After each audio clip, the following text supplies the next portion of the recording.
Hey guys, I've had a few questions about exercise 9i, along with the email I just sent, which hopefully has directed you to this video. I just wanted to go through one example from exercise 9i to show you what kind of proofs 9i is expecting you to do. This is not part of the syllabus, the specific content. You don't need to prove using vectors per se. However, the concept behind direct proof and using your algebra skills to manipulate different variables to come up with proofs is an important skill. You need to do it in trig a lot, and you need to do it with raw numbers. So developing the skill using the context of vectors is going to be really useful for you. So with that in mind, I'm going to go through question 4 from exercise 9i. And the question starts off with a statement. It says points P and Q have position vectors P and Q. And this is with reference to an origin O. And M is the point on PQ such that beta PM is equal to alpha MQ.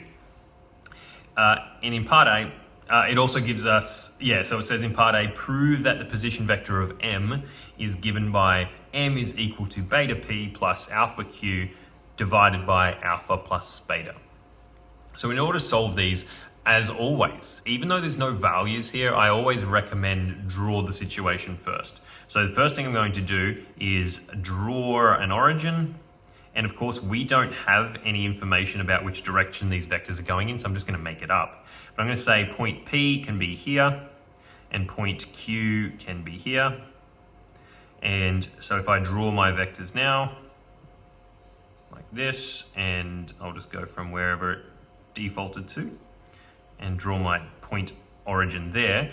And I also know that somewhere along this line PQ, which I'll draw the vector in now, somewhere along that vector is a point M.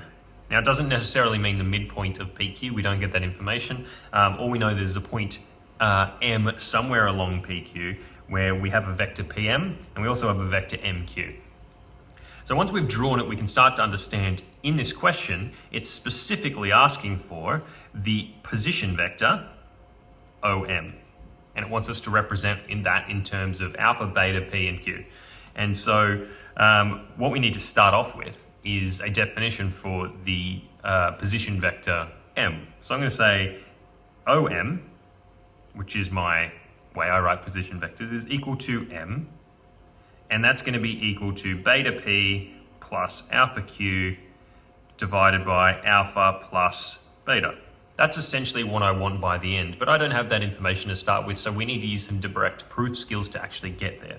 So I'm going to say OM, we can already represent it now as M, which is going to equal OP plus PM. Okay, so it's going up the vector OP and then across to the end of vector PM. So if we add those two vectors together, we get the position vector OM. And the only extra bit of information we have is that OP is vector P, OQ is vector Q, and this is vector M here. So we can represent OP as just P, and we get M is going to be equal to P plus PM. Now, I don't have an expression for PM just yet. I'm going to need to develop one of those. So before I can do that, I need to write down some other information I have. Or what do I know about this? Well, I know that vector PQ, I can represent PQ. That's going to be PM plus MQ, not QM, MQ.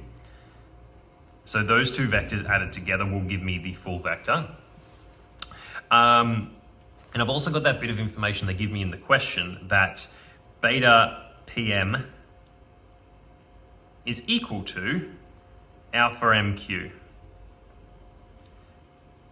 Now, I guess the hardest part of this might even just be, how do you know that you need to write down, let's say, this equation? We'll call it equation 1. How do you even know you're supposed to figure out that bit of information? The only little clue you've got is the fact that PM is part of the equation, and that's what we're trying to find an expression for. So if it's part of the equation, then it's probably going to be pretty useful to write that information down.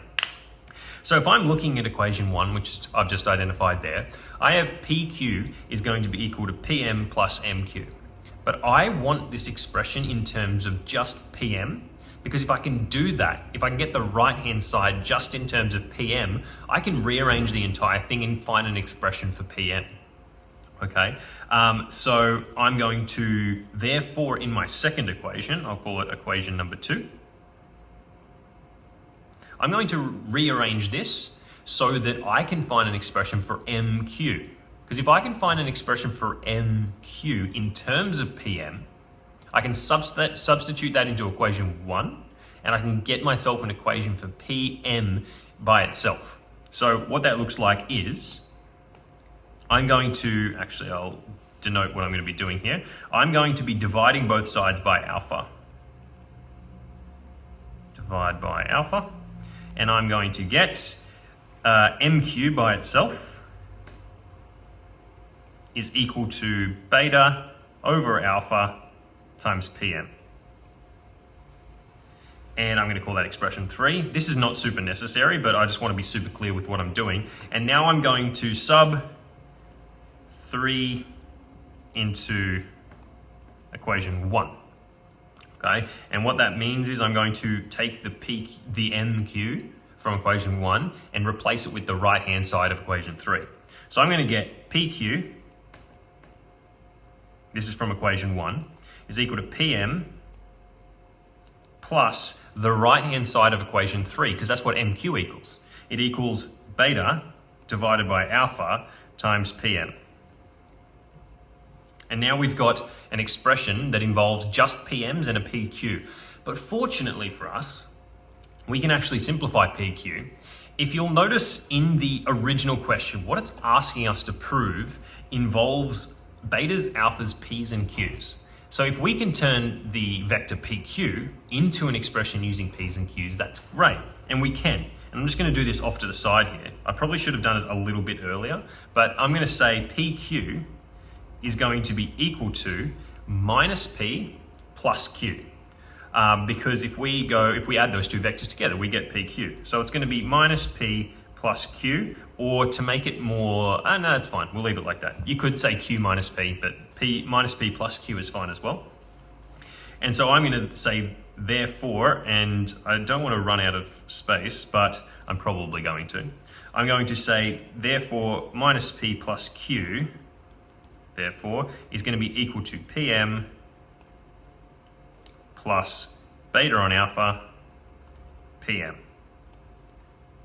And now that we've set this up, it's pretty much just algebra skills to get ourselves an expression for PM. I'm going to probably separate my work here into 3 columns. I think I'll need the 3rd column. So I'm going to head up to the top of the 2nd column now. Top,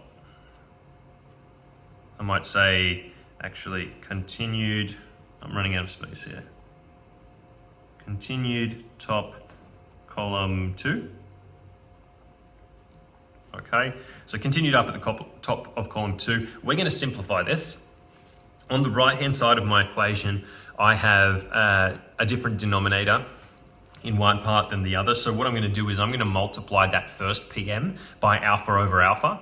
So alpha over alpha is just 1. So I can multiply anything by 1 and I don't change its value. So I'm allowed to do that. So I'm going to say minus P plus Q is equal to alpha over alpha PM.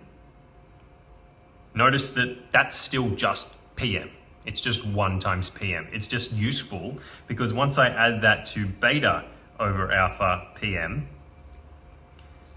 I can get a common denominator now. And I actually get alpha plus beta on alpha times PM. Now this is slightly different to how the textbook does it. I don't actually like the way that the textbook's work examples go through this. So if you're having trouble following that, hopefully you can follow this one.